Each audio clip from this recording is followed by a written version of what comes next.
The barn sat at the end of Kettle Moraine Road outside Two Rivers, Wisconsin, its tin roof furred with frost, and inside it, on the third week of January, 31 hens were laying eggs in weather that should have stopped them cold. Neighbors driving past in the dark before dawn could see a single bulb burning in there, and by February, there was a hand-lettered sign at the end of the driveway that said eggs, and by March there was a wagon, an old red radio flyer, the kind a kid pulls, parked by the mailbox at first light, filled to the rim with eggs still warm enough to fog the cellophane they were wrapped in. People said it couldn't be done. Hens quit laying in a barn that cold. Everybody in Manitowoc County knew that. Nobody could explain why Verlene Kettering's hens hadn't gotten the message.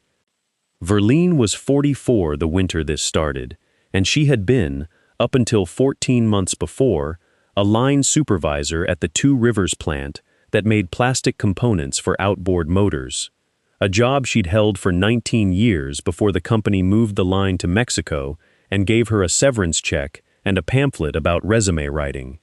Her husband had left 2 years before that, which people in town considered the bigger tragedy, though Verlene herself would tell you the job loss hurt more, because at least a marriage is supposed to end sometimes, and a job you're good at isn't supposed to just evaporate. She was left with the house, a mortgage, 2 teenage sons, and 11 acres that had come with the place, including a barn that hadn't held livestock since the Eisenhower administration. She started keeping chickens the way a lot of people do, badly, and for the wrong reason. Her younger son, Danny, brought home 6 chicks from a 4-H fundraiser because he liked the idea of them, not because anyone thought it through. And by August, those 6 chicks were 6 loud, temperamental hens living in a chicken tractor Danny had lost interest in. Verlene inherited them the way she inherited most things that fall apart in a house with teenage boys in it. She figured she'd keep them through winter and eat the eggs and be done with it come spring. What she had, that first year, without knowing it, was a demonstration of everything that goes wrong. The first failure came in October, and it was the kind of failure that felt like bad luck, but was actually bad math. She had 6 hens in a coop sized for 4, and she didn't know yet that overcrowding does something specific and ugly to a flock. It drives a behavior called egg-eating. A hen steps on an egg, it cracks, she tastes it, and within days the whole flock has learned that eggs are food. Once a flock learns that, there's no talking them out of it. You either break the habit fast, with darker nesting boxes and immediate egg collection, or you lose your production to your own birds. Verlene lost most of 6 weeks' worth of eggs to her own hens before a woman at the feed store in Mishicot told her what was happening and why. "They're not being mean," the woman said. "They're being efficient. You've got to be more efficient than they are." The second failure was frostbite, and this was the one that nearly ended the whole experiment. That first January, the coop Danny had built had a solid wall with no ventilation, because Verlene, guessing, had assumed that sealing every gap would keep the birds warmest. What actually happens in a sealed coop in a Wisconsin winter is that the bird's own breath and droppings put moisture into the air, and with nowhere for that moisture to go, it condenses on the walls and on the birds themselves, especially on the exposed skin of the comb and wattles. Damp cold does what dry cold doesn't. It freezes tissue. She came out one morning to find 3 of her 6 hens with combs gone black at the tips, the frostbitten part looking almost burnt. Chickens can survive frostbite. The damaged tissue eventually falls off, like a scab, but a hen in pain and shock doesn't lay well, and one of the 3 stopped laying for 2 months.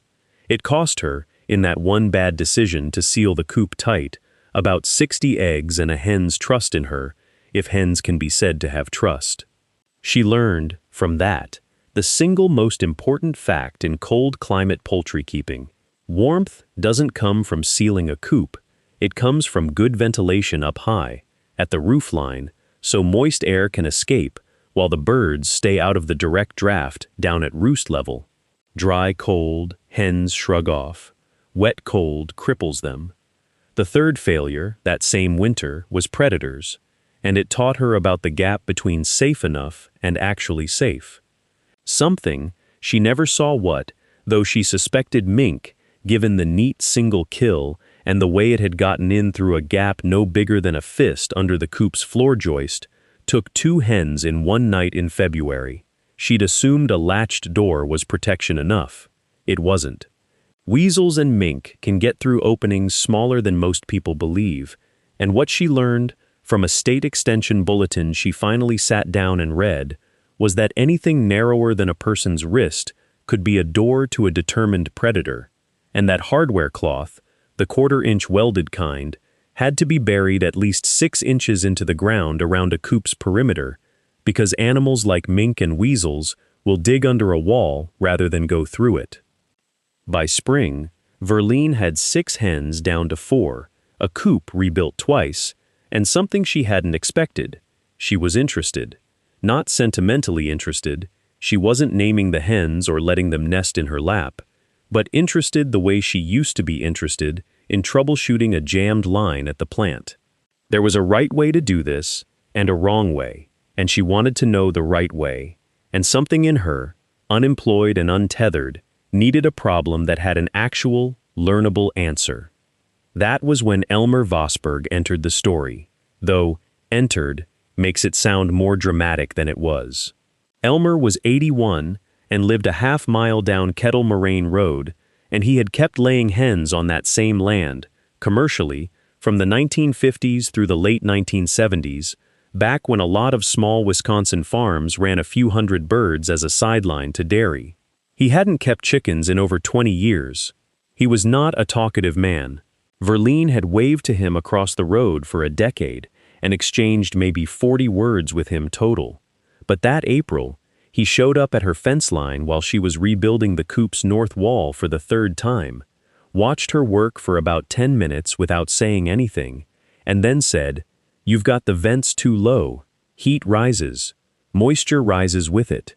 Put your vents up under the eaves, above where they roost, and leave the low gaps for nothing but a breeze in July." Then he walked home. It was, she realized weeks later, exactly what she needed and had already half figured out through failure. But hearing it from someone who'd run 300 birds through Wisconsin winters made it real in a way her own trial and error hadn't. She moved the vents. She never had another case of frostbite.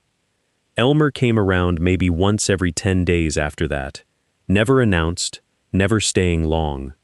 He told her, over that first year, in scraps, that a hen needs 14 hours of light to lay consistently through winter, which is why production drops naturally as days shorten, and that if she wanted eggs in December, she'd need a light on a timer, not left on all night, because hens need real darkness too, for rest, or their bodies wear out early. He told her that layer feed needs about 16 to 18% protein and that calcium, oyster shell, fed free choice on the side, not mixed into the ration, was what kept shells from going thin and eggs from coming out soft and rubbery, or sometimes not shelled at all, just a yolk in a membrane sac, which is a genuinely alarming thing to find in a nesting box the first time and looks like something is badly wrong with the hen, when usually it just means she needs more calcium.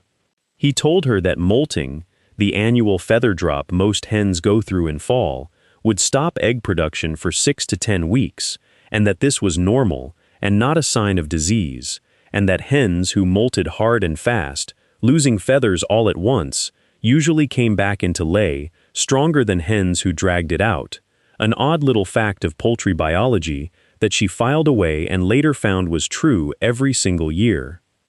And he told her the only piece of advice he ever repeated twice, which was this: the cold doesn't kill layers, wet does. Keep them dry and keep them fed right, and the barn temperature can do what it wants. She heard it the first time as a fact about ventilation. She understood it fully, the second time, almost 3 years later, in a way that had nothing to do with vents at all. By her second winter, Verline had moved from Danny's little coop into the old dairy barn itself, the one that had sat empty since the 1950s, because she now had 18 hens and a plan, however half-formed, to to have more.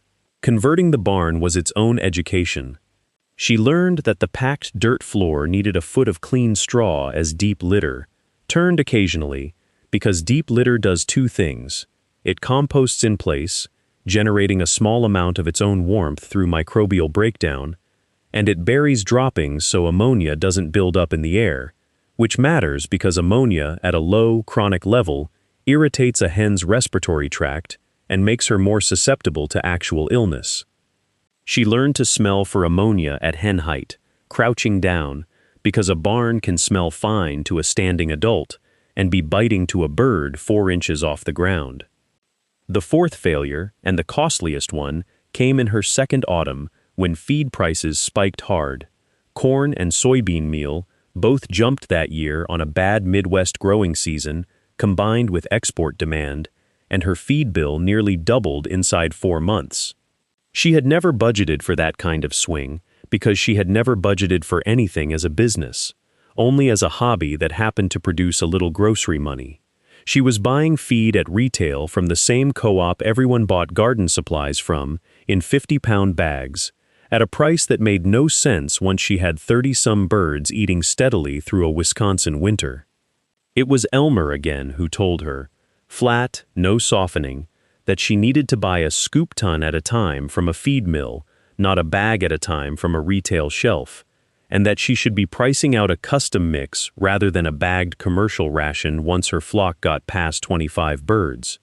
Because at that scale, the savings on bulk grain would matter more than the convenience of a bag.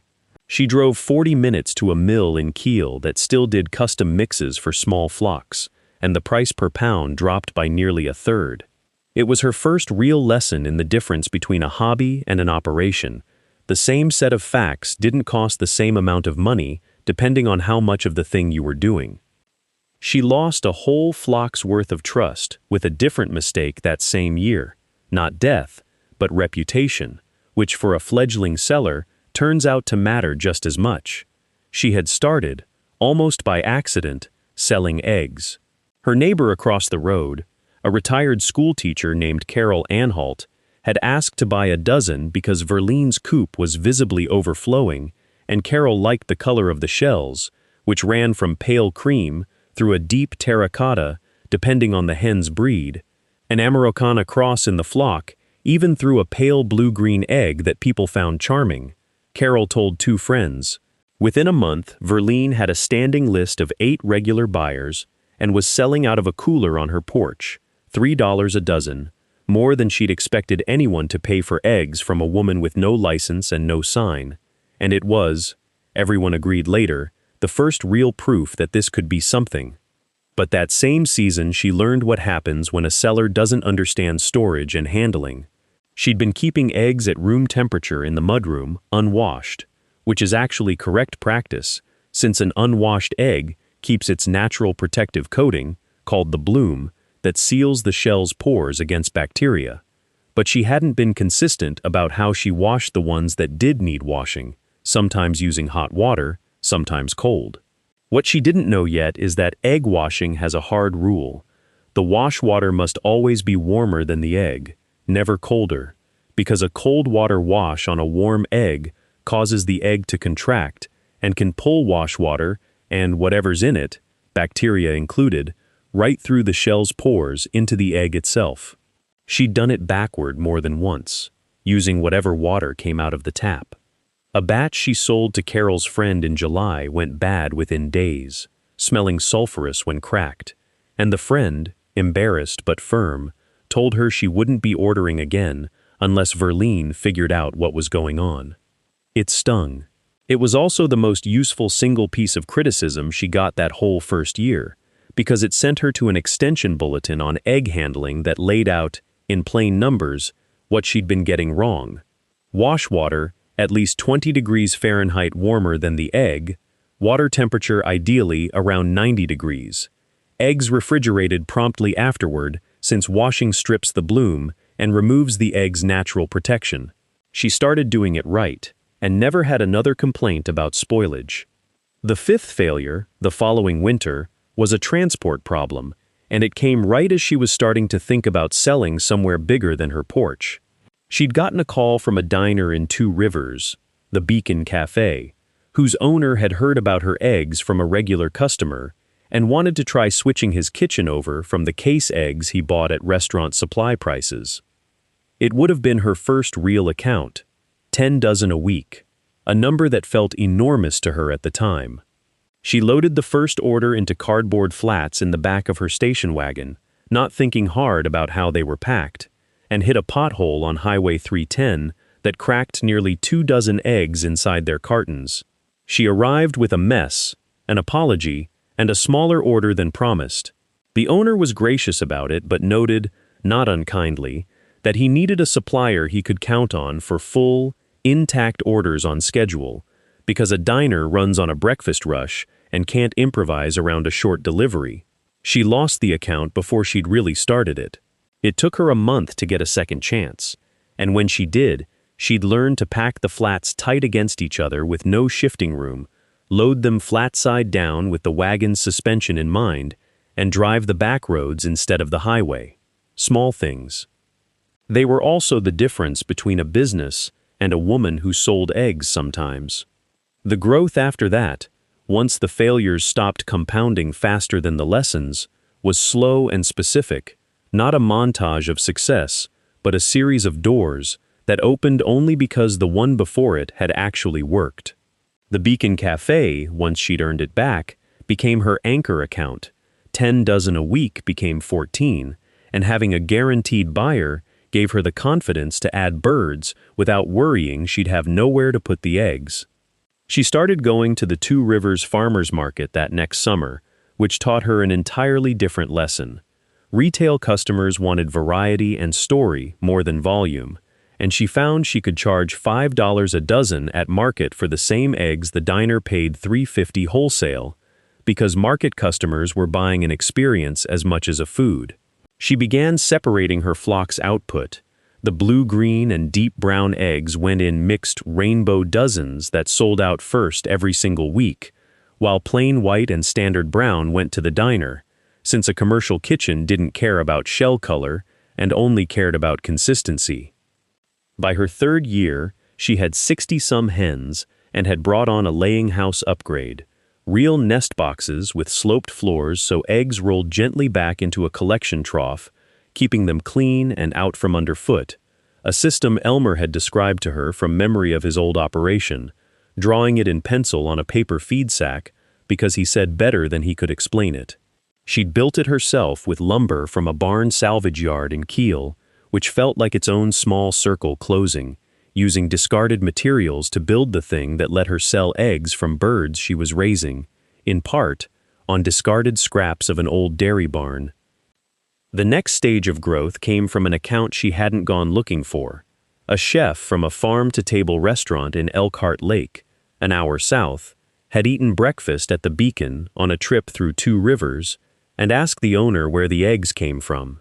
He drove out to Kettle Moraine Road unannounced on a Tuesday morning, watched Verline collect eggs, asked about her feed, whether she used any fish meal or flax in the ration, because he wanted a richer, more orange yolk for a dish he did with soft poached eggs and morel mushrooms, and placed a standing order of 8 dozen a week at a price nearly double what the diner paid, provided she could guarantee the deep yolk color through the winter months when hens naturally lay a paler yolk due to less access to green forage and less carotenoid intake. Elmer, when she asked him about it, told her to add dried marigold petals and a little paprika oleoresin to the winter ration, a trick some commercial layer operations used decades earlier to deepen yolk color without changing the feed's actual nutrition. She tried it, cautiously, in small amounts, and it worked well enough that the chef renewed the account through a second winter. It was in her 4th year that the source of what had once been treated as worthless came all the way around to being a paying partner, in a way nobody, including Verline, had predicted. The composted deep litter from the barn floor, straw and manure that had been building and breaking down for going on 3 years, turned out, when she finally had it hauled out and screened, to be extraordinary garden compost, dark and crumbly and completely without the raw ammonia smell of fresh manure, because the composting process, over that much time and turning, had already done its work. A greenhouse and nursery outside Valders, needing a reliable source of aged manure compost for their potting mixes, contracted with her for it by the pickup truck load, a byproduct of her byproduct, waste twice over, turned into money twice over. The barn that had produced nothing but a dark, cold rumor about hens who wouldn't lay was now producing eggs sold 3 different ways: market, wholesale, and a specialty restaurant account, plus a compost product that covered a meaningful share of her feed bill each month. The doubters came around the way doubters usually do, quietly and without ceremony.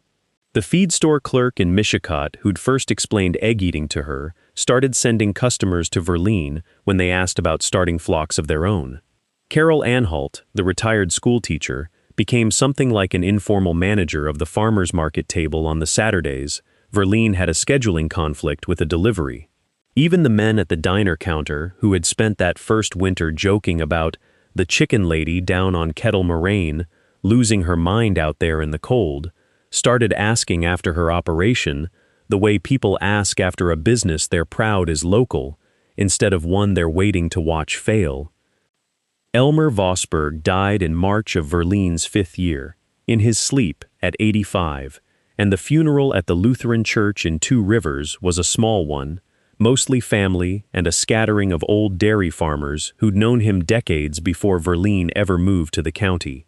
She went, and she brought eggs, because it seemed like the only right thing to bring, and left them with his daughter for the reception. Afterward, standing in the gravel lot, she thought about the line he'd told her twice, that the cold doesn't kill layers, wet does. Keep them dry and fed right and let the barn do what it wants, and she understood it that day in a way she hadn't before. It wasn't really about ventilation, or it wasn't only about that. It was about what actually threatens a living thing trying to make it through a hard season, not the obvious enemy, the cold everyone can see and complain about, but the hidden one, the damp you don't notice building in a sealed-up space, the thing that looks like protection and is actually the danger. She'd sealed a coop tight once, trying to keep her hens safe, and nearly ruined them. She'd built the rest of her life since then, without quite meaning to, by leaving the vents open. The market stall, the diner account she almost lost and won back, the chef's order she wasn't sure she could fill, the composted manure she'd once just wanted gone. She'd stayed open to all of it instead of sealing herself off against another failure, and that, more than any single fact about protein percentages or wash water temperature, was the thing Elmer had actually been telling her. By the following winter, Verline Kettering had 110 hens, 3 standing accounts, a Saturday market table that sold out most weeks by 9 in the morning, and a wagon, still the same red radio flyer, dented now, 1 wheel replaced, that she filled at dawn and pulled to the end of her driveway for the handful of regulars who came by before the roads got busy. Her sons, grown into their 20s, still teased her about the winter she'd frozen half her flock, and cried over it at the kitchen table. She let them.